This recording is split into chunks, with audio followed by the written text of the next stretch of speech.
We begin with our CBS reporter Danya Bacchus live in Calabasas with the very latest on this crash investigation. Danya?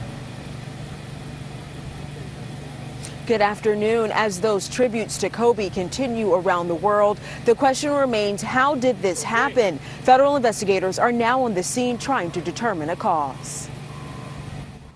Investigators from the National Transportation Safety Board are at the crash site today, examining debris that's scattered across a rugged hillside.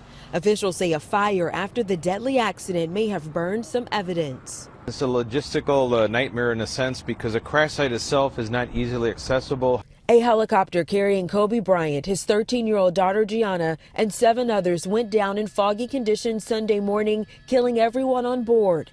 The pilot was in contact with air traffic controllers prior to the crash, but apparently never sent any distress calls. Flight track records show the chopper was circling for about 12 minutes over the Glendale area. Dispatch audio captured the moments before the crash. 2 Echo X-ray, you're still too low level for flight following at this time. I heard a helicopter flying, I felt like it was flying way too low, and then all of a sudden I hear like a thud noise, and then there was nothing. Investigators will examine the pilot's decision to fly in the questionable weather. They will also be looking at the chopper's flight data recorder to determine if a mechanical issue is to blame.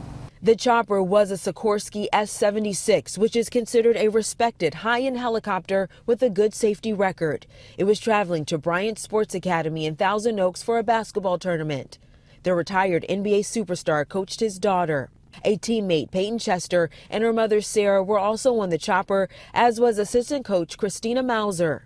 Other identified victims include Orange Coast College baseball coach John Altabelli, his wife Carrie, and daughter Alyssa, and the pilot Ara Zobayan. The NTSB could issue a preliminary report within 10 days, but a full investigation typically takes up to a year.